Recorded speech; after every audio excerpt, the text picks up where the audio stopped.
I am a tiny skull, and I approve of this adventure because everybody dies! Greetings, programs. Hanker Infernal. Welcome back to Runehammer, how to play D&D like a big old badass. That's what I'm going to do. That's what you're going to do. I hope.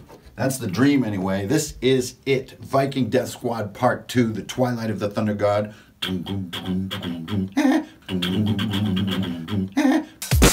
Here's the crazy thing about this video. I have no idea what I'm doing. Viking Death Squad 2. Anytime you're going to design your Viking Death Squad games, you need a few key elements. One, take your inspiration from a dope, badass, heavy metal rock and roll song. The first one was War Pigs by Black Sabbath.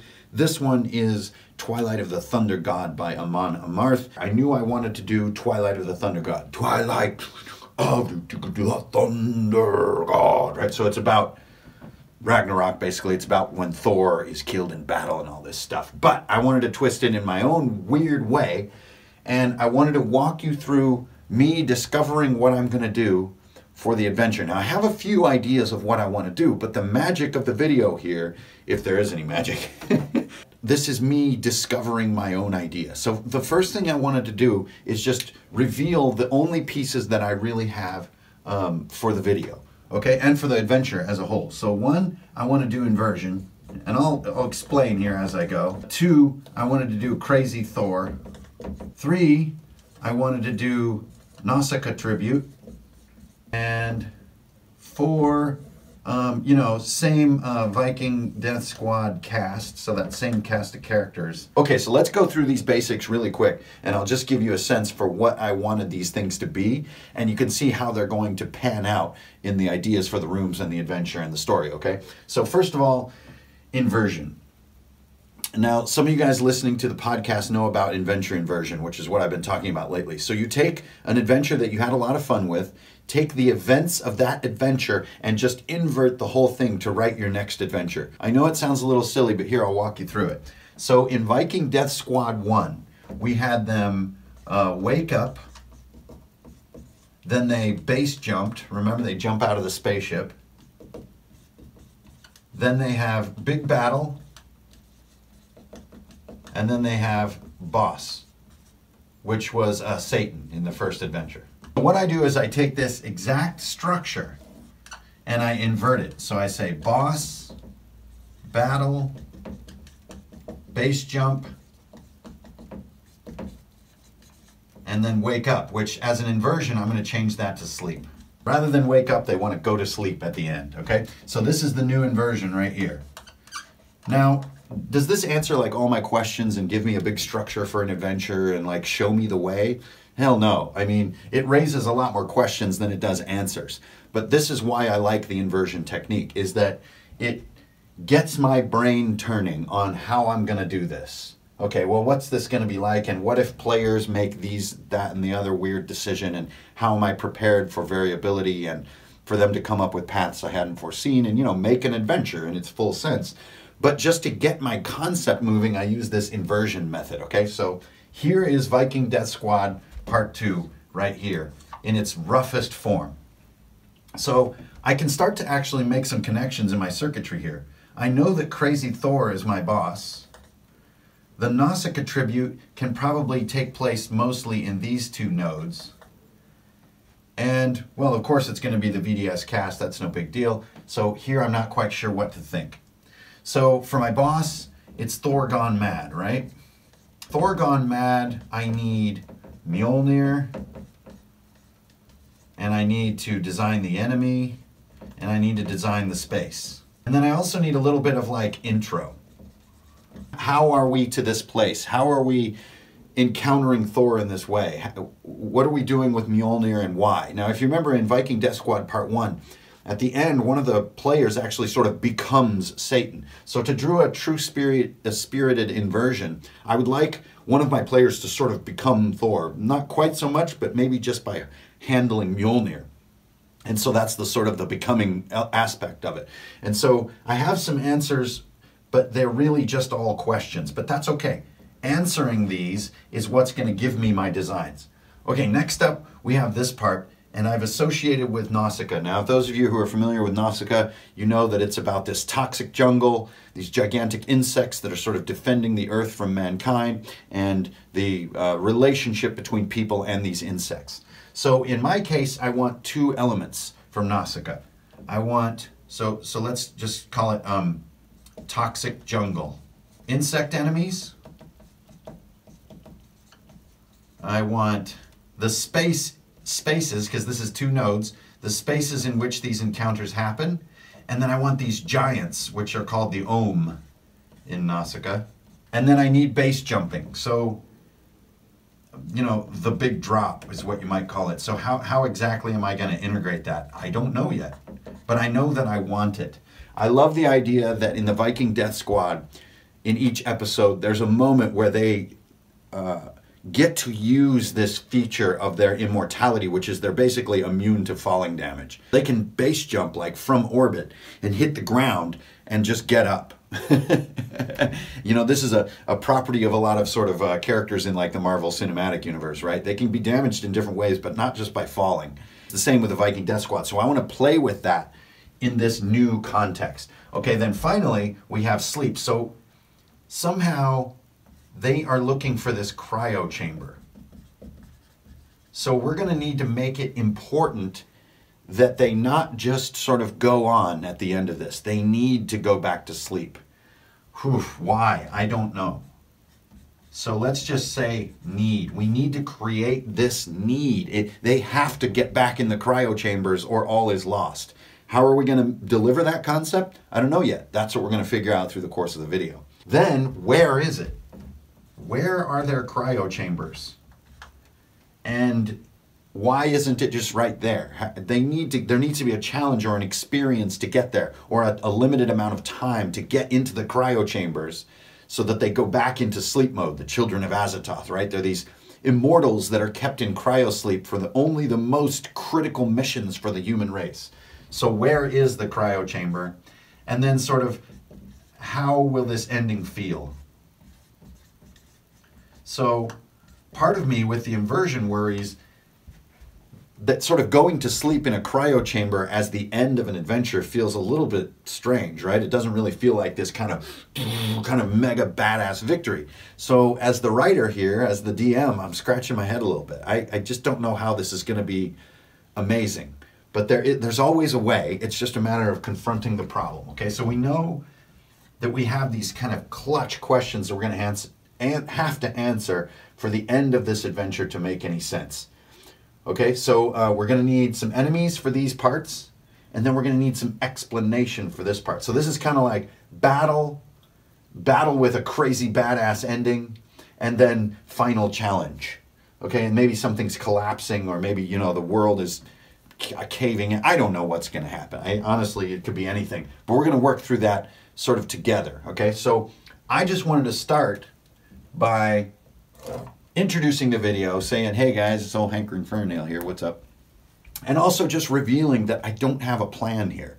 I've thought about this video quite a bit, and this adventure quite a bit, sort of, you know, plugging it, so to speak, like, you know, promoting it. Hey guys, the next episode of this is coming. But the whole time just haven't been able to fully gel it in my brain.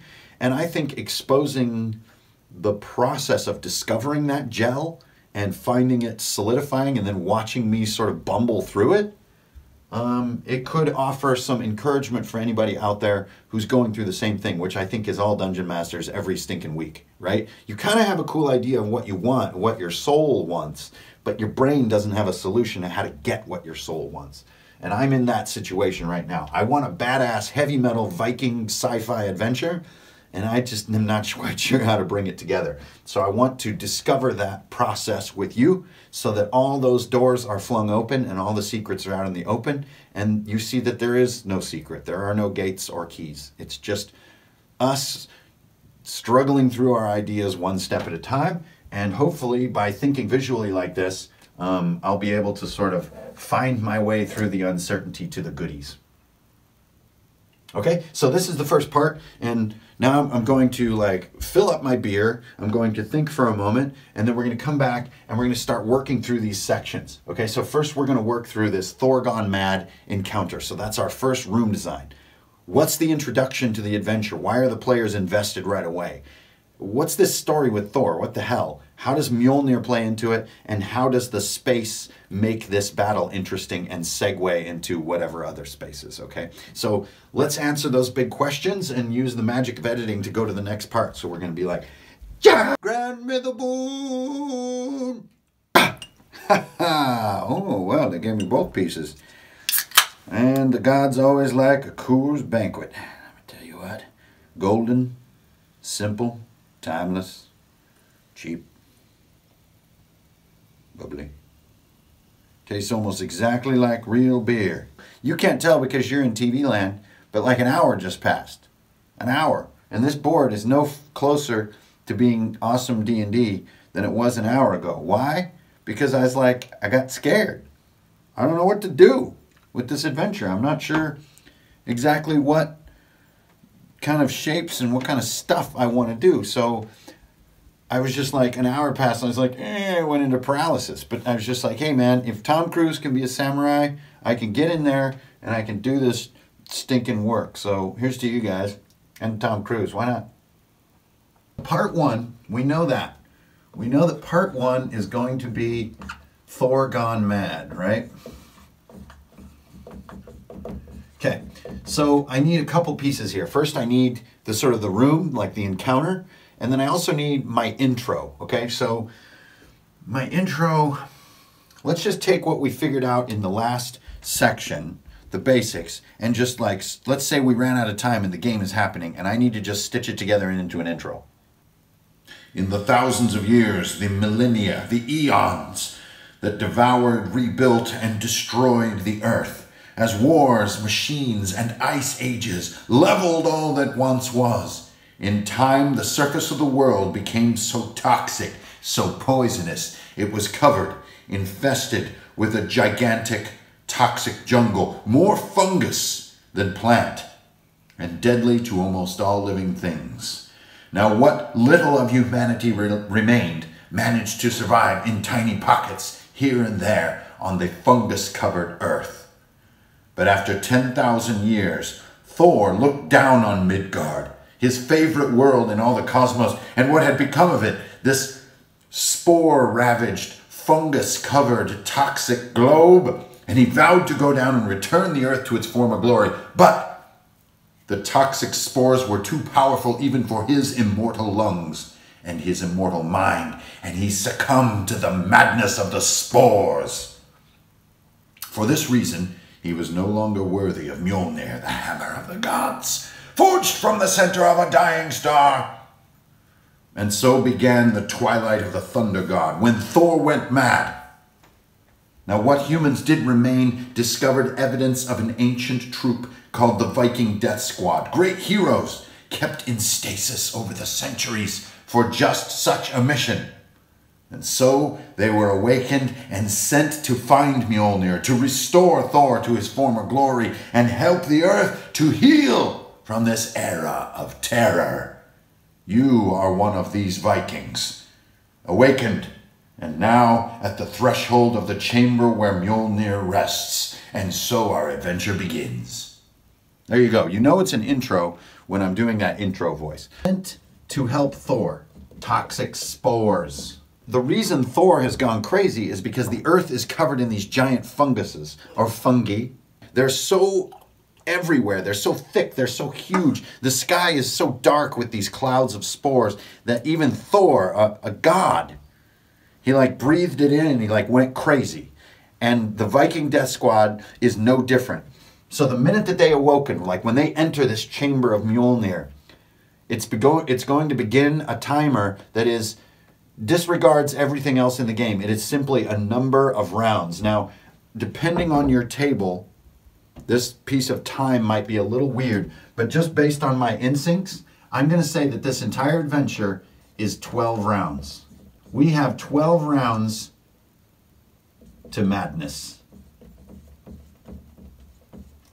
So if the Viking Death Squad cannot help Thor, restore him, and escape alive back into the safety of the cryopods in 12 rounds, they will go mad and join Thor in madness, and they will ravage the earth and end the age of humanity.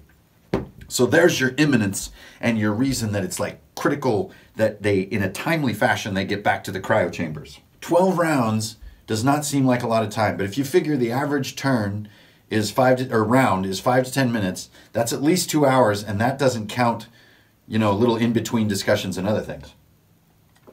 So this is kind of like a movie level adventure. Now you could tune this, if you wanted to, all the way up to 20. You could make a 20-round timer. You just put a dice out. Every time it's your turn as the dungeon master, click that sucker down. The players start to realize they're breathing these spores. If they get to 0 on that dice, all is lost. Unless, of course, they can find ways to delay that dice. If they can delay time, perhaps. Or maybe they find a way not to breathe the spores. So you see, even the most foundational truth of an adventure can be swayed by the adventurers. And that's why I would say 12 is the better number. Because I'm almost going to bet that the players will find a way to not breathe the spores for at least a few turns, and that's going to extend your game a little bit, right? But somehow that timer is going to keep clicking down. Okay, so that's my fundamental premises.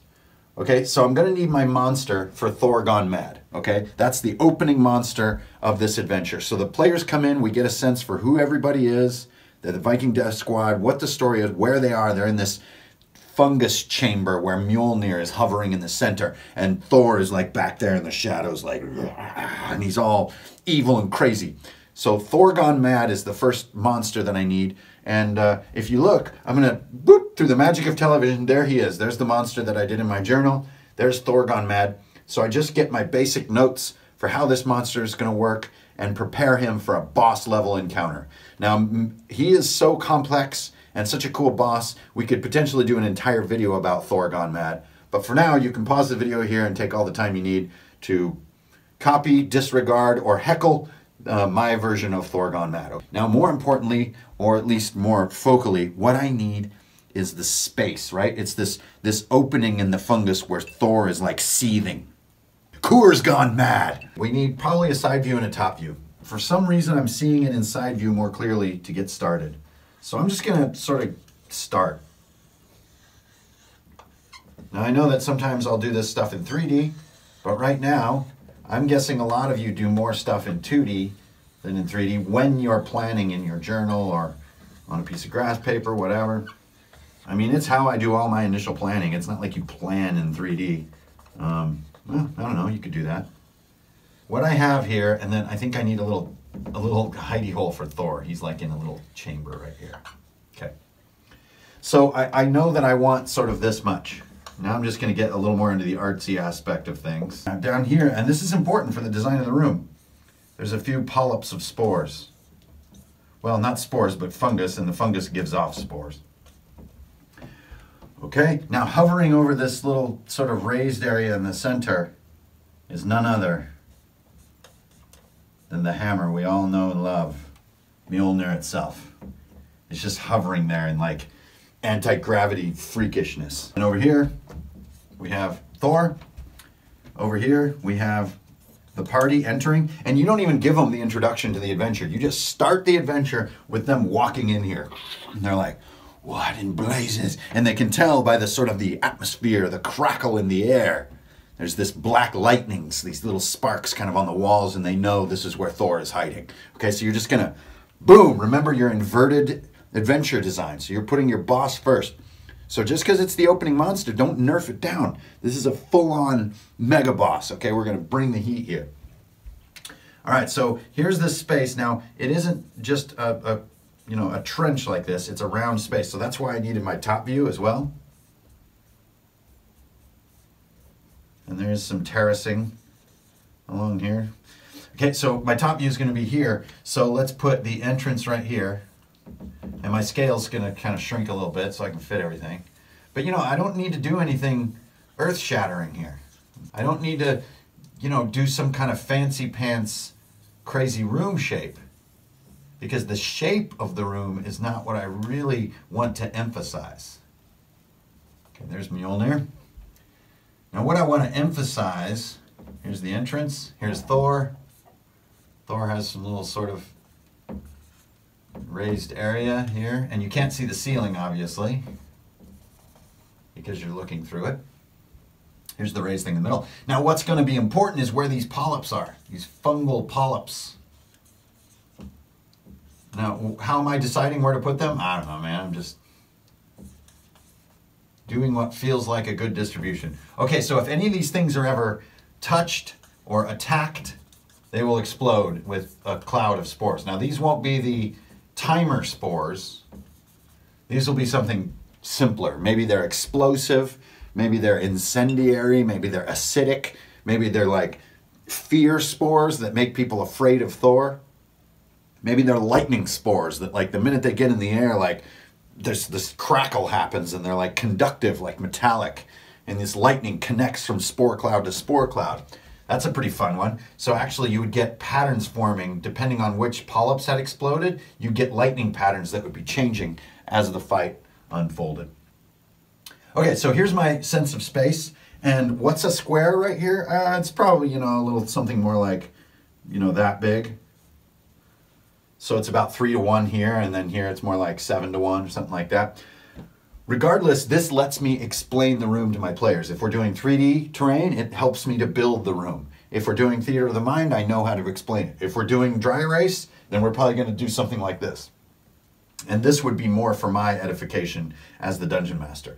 But Thor can come out here, and he's like, he's got horns and everything, and he's all crazy and like huge and rah, and he can like jump like crazy, kind of like Hulk. And he's like, you know, he's savage with fury. And he basically, if you want to give him any lines, they basically say like, this is how Midgard should be. This is the earth in its ultimate form. A kingdom of fungus and I am its king. Ah! It's like, dude, man, we gotta subdue Thor. We need to return his mind so that he can reclaim Mjolnir and he'll be on our side. And short of that, we might have to destroy him. Who knows what's going to happen with the players. But here, we give a little something. Okay, so there's a little side cave right here. And in the side cave, you can put like this sort of fountain. Let's call it a fountain. And there's a little bit of water. And this is what Thor is like. This is like his little rest chamber. It's how he's been surviving in here. But also this water like is what delays the effect on Thor. So maybe if you take this water and bless it or purify it in some way, then when Thor drinks it, he can start to shake off the madness, okay? So there is hope if the characters investigate the concept of hope. You can improvise exactly what form hope will take. If they want to use Mjolnir to destroy Thor, I mean, that's a viable approach too, but they have to do something or Thor is going to make the earth a kingdom of fungus forever. Or worse, he'll just become purely evil and just want to kill all living things. You know, who knows what's going to happen. But Thor has to be saved in a way. And the players are the ones who are going to figure out what should be done here. You're just the dungeon master. So they may see him as an enemy. They may see him as a fallen soul. They may see him as sort of lost and they need to help him. They could see all kinds of things. And this is a discussion you want them to have. You don't want to come up with the best solution. So anyways, now I'm just kind of making my map look a little clearer here. Just, you know, I like to go over my lines. You pretty much have a lot of what you need here. Now we're going to need a design on Mjolnir. Somebody needs to go up and grab that thing, and they need to be worthy of the hammer. And maybe each round they need to check if they're still worthy, if they have the courage to wield this thing for the right reasons. And you're going to need a design for the hammer. So I'm just going to make a little grocery list on that. So design Mjolnir loot. And I would just design, this is really an easy task, because I would just design Mjolnir right from what we all know about it. It does the spin, you can make it fling and you can fly with it. It'll return when thrown. It does lightning bolts. You can do a ground slam with it, right? Everybody knows how Mjolnir works. Just let it work that way and just bump its stats through the roof. Even who gets to touch or mess with Mjolnir should be a fun discussion for players. But Mjolnir is not a very accurate or finesse-oriented weapon. So it's being used in here. Your spore polyps are going to be popping.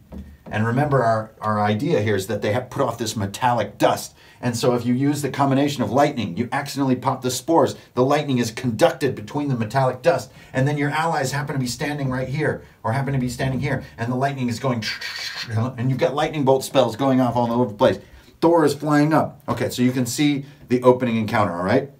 All the while, as this encounter is going, you've got to keep them aware of that brutal, brutal game timer. This is the time that your session, your whole adventure has to complete. So after, let's say, 3 rounds of fighting Thor, they should be facing some deeper questions. What is our game plan here? Where are our cryo chambers? Right? All these questions should be coming up. And what are their answers? I don't know. I haven't figured it out yet. I would say their cryo chambers are somewhere very far away, but they walked here. They eventually found this place. They're too far away to walk back to in a short amount of time. So they're going to need a better solution. Then they're like, well, where did we come in? Like, what's outside of here? Well, you're in the upper canopy of the toxic jungle, right? So I might even need a diagram of the toxic jungle.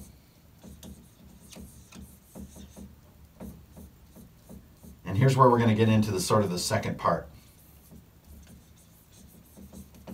Okay, so you have these sort of giant funguses with these huge sort of trunks, kind of like, you know, mushrooms, but weirder, like cauliflower. And this stuff is massive. Like, here's a normal mountain range. Thor's chamber is like here. Cryo chambers, at the edge of the toxic jungle, there's still some parts of the earth that aren't covered in toxic jungle. And there's a little human settlement out here. And down below, they have excavated, like archaeology, they have found the cryo chamber where the Viking death squad is. So you can see now I've just gone from an encounter level map, like a room design, completely out into weirdo orbit land to draw a sort of Faxanadu world map here. What's this distance right here? X. X equals the return time. And you convey this to the players. Okay, well, it's outside this cluster of toxic jungle you're in, which is about the size of the Himalayas. So how are you going to get out of there? Well, how did we get in here? Well, you adventured through like this part, right? Oh, okay, well, what did we learn on the way? Okay, here we go. Now we're getting into it. Well, there are giant swarms of massive insects. There are especially these huge ones, these gorgons, called the ohm, which are these massive things, which I think I have a little drawing of an ohm in a monster, and I'll put that up soon. But, you know, it's these things from Nausicaa, you know, where they're like this. And they have the big eyes like that. And then they got this little cluster of legs right here. And they're gigantic.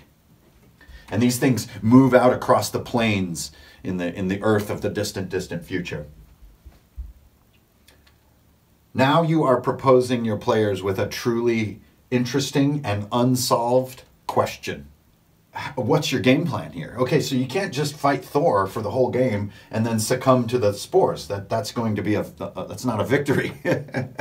You need to get back to the cryo chamber. Maybe they even purify Thor and they realize they can have him sleep with them in the cryo chambers and he'll be preserved until the earth is healed and he can come out and the age of Asgard will return or something like that. They can invent all kinds of answers. Your job is not to give them answers. It's just to give them problems. And this is a problem. So how are they going to cover this much distance? Well, they know about the ohm. They've seen those out on the plains. They've seen these swarms of giant flying insects. I'm feeling like these are hints. Thor usually has a spaceship somewhere. There's also Mjolnir, which has this incredibly high-speed flight capability. Maybe that could be used in some way. Whatever. You're not here to figure that out. But what you are going to give them is this time pressure. And then you're also going to give them the next space, which is the base jumping space. Remember, we talked about that. So next we have like this battle with the insects and base jumping, which were the elements that I, as the DM, wanted to propose. Now, maybe the players will try to find their way around these problems, but I will concurrently find ways to see that they confront these problems. So maybe they do find a way sort of around the giant flying insects. Maybe they don't mess with them. Maybe that battle doesn't occur. Maybe they're still fighting Thor as they're going out there. But there is going to be this huge vertical component, which is a transition between scenes. And I think it's going to be not that difficult to hem them into this situation. So no matter what their solution for crossing this distance is, at some point they're going to have to go down out of this upper canopy down to the surface of the earth. and time is going to be so short, or their solution not quite complete, I'm going to propose with them that there is this drop, and they can, it's just like in the original Viking Death Squad. They could have thought their way around base jumping out of the coffin ship, but it's okay. They do. It's tearing apart. They go down. Maybe this whole place is collapsing once Thor is like restored or defeated. Maybe the structural integrity of this piece of toxic jungle is giving out, and it begins to sag, and pieces of it are falling off the ceiling, like all these sort of globules are going the whole thing, and that makes time even tighter. So your game timer right here might still have 9 rounds on it, but then you have a collapse timer on a D4 and you roll a 1. So they need to run out the entrance where they came in, look around, they have Mjolnir, and they're like, and there's no time. And one of them just sees there's a huge cliff, and he just goes, and just goes for it. And on his way down, he's like Turok Makto, and there's these huge insects. Maybe he like lands on one of them and they battle on its back. Maybe he reaches all the way down to the ground, and then there's an ohm right there, and it's like crawling with all these insects. There's a million different versions of what can happen, but for me, conceiving of the adventure, my job is to just know the variables and know what can and can't be, and let it all happen, okay? So there's part 1, Thor Gone Mad, right? So he's black lightning. You know, and be sure to invert Thor in a lot of ways. Like, you know, a look for Thor that I was imagining is kind of like Mr. Sinister, something like that. So he's, you know, like got these sort of crazy tattoos that he didn't have before, and these like back spikes, and his eyes are crackling sort of red and black, and his lightning effects are all black, and he's all like dark energy and stuff like that, right? And here come here's your heroes. There you go. That's a hero right there. Okay, so that's part 1. That's Thor Gone Mad. So for part 2, what we're going to think about is this sort of transition. The transition being battling giant insects and base jumping somehow are what I want to propose to the group. So it's kind of this is what so we just designed this. Next we're going to do this, and then finally we'll do this. All right, in part 2, we've got big battle, and we've got base jumping. Kind of a couple questions right away that are not easy. Now, big battles are easy. You guys have a destination, I put a bunch of stuff in your way, battle. Base jumping is not easy. It involves the denial of ground. So the only way you're going to get this to happen is by denying them ground. So the first thing we need to do is deny them Thor's chamber. So let's just run with the collapse concept, okay? So we have collapse timer. Swarm on exit is what I'm going to call it. Now we're getting to be in need of our next map, which is you go back out of Thor's chamber, what's out there, right? Because we just kind of glossed over that for the beginning of the adventure. So let's get a look at that, okay? So here's Thor's chamber right here. This is a top view. Here's the little tunnel. Here's Thor's little throne. Here's where Mjolnir was, okay, right? So then this tunnel starts to get wider, like this. It has a bend in it because bends are cool. And then it opens up.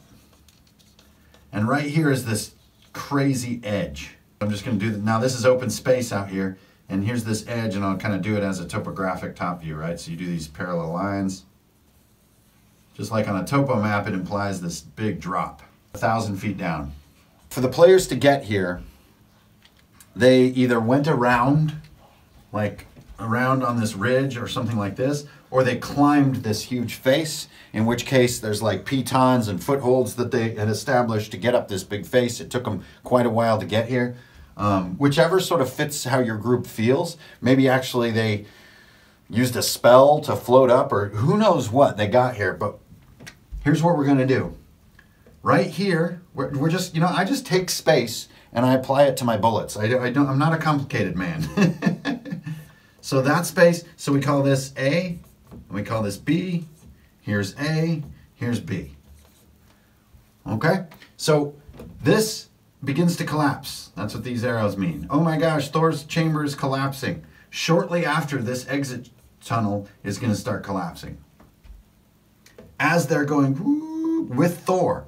Maybe one of them is like being pulled by Mjolnir. Remember, Mjolnir doesn't pull multiple people around. It doesn't work that way. So maybe if they grab onto the foot of the guy that's being pulled by Mjolnir, then like it loses its flight capability or something like that. Maybe it'll start to pull the leg out of the socket of the person who's holding onto Mjolnir. Like, it should have limits to it. You're not just like, everybody fly now. Also, the falling debris, when you're using Mjolnir to fly, should be more dangerous of like hitting it, because you can't control Mjolnir. Maybe people who are new to using Mjolnir can only fly in straight lines at first. Like Greatest American Hero, they kind of clumsily wobble through the air in a straight line and hit stuff. And it's like super dangerous to try to use your Mjolnir to fly. There's a million explanations. Either way, when they're coming through the bend in this tunnel, the bend is key because they can't see out yet. This is where the walls begin to crack open and these holes all appear, and you've got this big battle. The insects are enraged that Thor has either been defeated or cleansed. Either way, Thor was like becoming like mind melded with the insects and with the fungus in the toxic jungle. And so when whatever happens in part 1 happens, it enrages the insects, and here they come.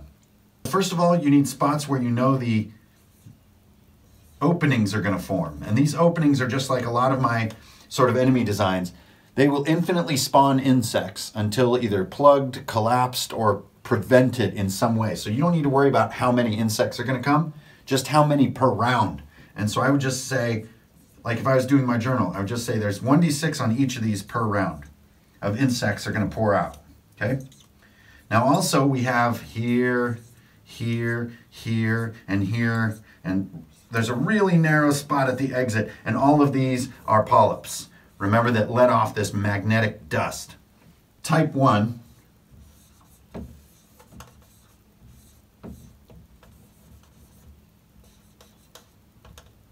is this kind of thing. They jump out and they bite at you and get on you with their weight and then like try to sting you with their butt. Type 2 is this weirder sort of narrow insect like this, with these super crazy antennae, and this thing is like a lightning bug, but a literal lightning bug. So it actually is sort of sparking with this sort of dark matter lightning that Thor was also using. And so this metal dust that bursts out of the polyps is once again the same threat, because you're teaching the players what the threats are, but escalating them. So your potential lightning paths, and this is why it's important where your polyps are, become like this. And these are the arcing paths, that could create complexity for characters depending on which polyps are burst. You can see how it makes different geometry, and that's fun. Maybe they're careful and they don't burst the polyps. Maybe they're just zipping through there with Mjolnir and they blast them all open and all this metal dust goes in the air, and then this lightning bug pops out and goes, and the whole corridor is filled with lightning. Lightning bug, and we'll call this a warrior drone. Low hit points for these and high hit points for these. You want to teach players that these need to be prioritized, these lightning bugs. There are far fewer of them and they're far more dangerous. So you could make a rule for yourself in your journal. You could say, if 3+, lightning. So if 3 or more warrior drones ever spawn, one of those 3 is always a lightning bug. You could make a rule like that. Or you could say every time these spawn, one of is a lightning bug. Now that would be insanely dangerous. You could have 3 lightning bolt spells going off simultaneously. But you have Thor on your side, maybe, depending on how part 1 went. You have Mjolnir in your hand, maybe, depending on how part 1 went. Maybe they killed Thor, and when they did that, like Mjolnir became inert, and it became a less powerful hammer or something. Who knows how it's going to go down at your table, because I don't want to come up with everything that happens. What I want to come up with is the variables and the propositions and the puzzles, okay? So there is the bend, right? And the bend, to me, offers this opportunity for a big battle in the middle of your game. And this is just to get from this point, point 1, to this point, which is this narrow spot between the polyps, which is point 2. And as they come through these polyps, they get a reveal on this huge drop-off, which is right here, right? I thought you were good as a marker. I thought you were awesome, and you let me down, man. All right, now we have the base jumping problem. So they come out to this edge, and it's like in Star Wars, where they always run out of the corridor, and they're like, whoa, whoa, and there's a huge cliff, and they're like, oh shit. Behind them in the corridor, Tons of bugs are flooding in through these openings. The lightning bugs are filling in. The metal dust is pouring out. You know, Thor is like going, oh, what has happened? We have to save Midgard. Where am I? You know, he's kind of a little bit useless. You don't want Thor to just save the day. He's just like, well, what do we do next? And the players are like, I don't freaking know. Like, we basically don't have flight capability. There's no way we're going to survive on this teeny little ledge for any appreciable amount of time. And the clock is ticking. If they've used 8 rounds to get through this much gameplay, they do not have much time to get back in the cryo chambers, much less to come up with a solution for Thor, like to jettison him into space, get him into the cryo chamber, dunk him into the blessed waters of the human settlement out there on the plains. Who knows what they're going to come up with? Either way, time is very tight. They're out on the edge. And either through a direct suggestion, you remind them about the nature of the Viking Death Squad, you know, some of their abilities. Maybe it's even on their character sheet where it says, you know, immune to falling damage. It says that on each character's Viking. Either way, they have this drop.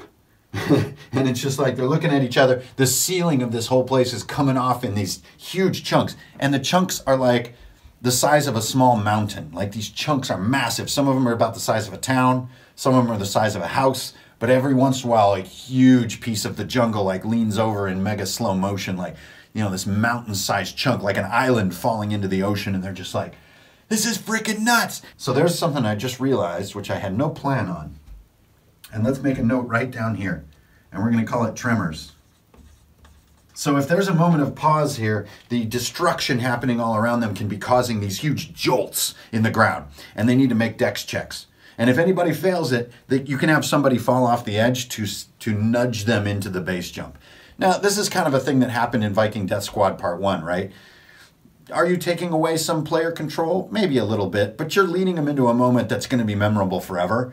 And you only need to really lead one character into it, and the others will follow, because especially if they have meta knowledge about Viking Death Squad Part 1. And it's just a beautiful moment to narrate about all of them like falling at first and then stabilizing and like going into full-on like SWAT dive mode and just, and then they hit the floor of the toxic jungle like, right? And they all get up and they're like, oh, whoa. So base jumping isn't something that I need this big plan on. But what I do need to know is what's at the bottom and what happens. So let's get a sense for the space, okay? Here's this cliff. This is like a mile. The idea would be like to ferry on Mjolnir. So like one person takes Mjolnir to get there and then throws Mjolnir back to the others, but then maybe someone's not worthy and like that could go foobar pretty badly. So they need to basically scramble across this surface, and now you're going to propose the variables to them in a way that maybe they could use. There are insects flying overhead in like these sort of helix swarms, right? And the swarms are all going out of the toxic jungle because it's collapsing. They're all fleeing like rabbits from a forest fire. They are flying this way, nudge, nudge, wink, wink. There's got to be something we could think of. There's also, they're down here too. They're here. Maybe once every 2 or 3 rounds, they swoop down in this helix shape, and they're closer to the ground. They're down here. Either way, there's this migration of insects. Okay, that's cool. Secondly, we have the Ohm. The Ohm are down here in this huge herd. And remember, the Ohm are about the size of an office building. And they move along in a herd, and they basically look like giant trilobites. So look up trilobite. They're also leaving the collapse of the jungle, and they mean to basically scrape this human settlement right off of these plains. They're just going to level the place. So not only do you need to get down below ground for the cryo chamber, all the residents from this town need to get below ground because the Ohm are just going to scrape this town right off the face of the earth. Now here are the variables that you need for the final part of Viking Death Squad. And all you really need to know are like, what kind of roles are involved for them to utilize these bugs? Do these bugs fight? Maybe they get on the backs of these bugs. Maybe when they base jump, they land on a big bug. And as the bug is flying out here, they ride it while smaller bugs attack them. And then when they're over the town, they base jump here. Maybe they base jump here and they run for a while, and then they jump down and they ride the ohm. And while they're riding the ohm, these little parasitic insects are all battling them for the final phase of the adventure as they approach the settlement. You don't want to solve exactly what they do. What you want to do is just set this up. I know I keep saying it, but there it is. You get to this settlement. It needs a cool name like Asgardia. And as they get down into the subterranean section of Asgardia, they get all the people down there and they're like, everybody get below ground. And the Ohm are just going, and just like flattening all the buildings, right? You get down in, and now we have our final problem, which we talked about in the beginning of the video. How do you make sort of going to sleep cool? Well, I think here's where being Thor as an NPC, acting as Thor as the dungeon master, you might need a little bit of practice to prepare for this. You might want to like write it down ahead of time, but I think Thor probably has a good chance to make a short speech here. And maybe he's the last one to go in. Maybe he's unconscious though, but maybe he's the last one to go into his pod and he helps everyone with his pod. And actually as he closes the final pod, like he sort of succumbs. And the last thing they see is he looks up and his eyes are filled with the fungus again and like turn red, and he starts to turn insectoid and he's like, rah, right as all the Vikings like fall asleep. Remember, the first episode of Viking Death Squad ended with everything being annihilated. No matter what the players did, the earth was basically cracked. The whole place was going to be destroyed. You just right there and, no you didn't. Because remember, the name of the adventure is Twilight of the Thunder God. This is the last scene that Thor gets to be in the cosmos for at least several thousand years. What you want to do is make the next chapter totally uncertain. That's one of the formulae that makes Viking Death Squad so fun, is basically smashing everyone at the very end. Now, in the first episode, they're utterly crushed. So how are they in this episode? Well, remember, they're clones of them. There are thousands of copies of these 5 Vikings. Thanks for tuning in, everybody. This is Runehammer, where you come to play D&D like a big old grown-ass woman or man. And we're going to do it together.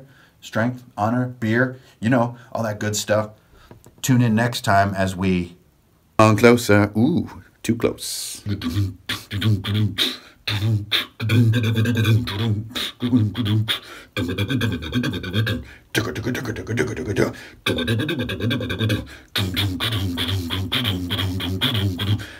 So furry. Smells like beast.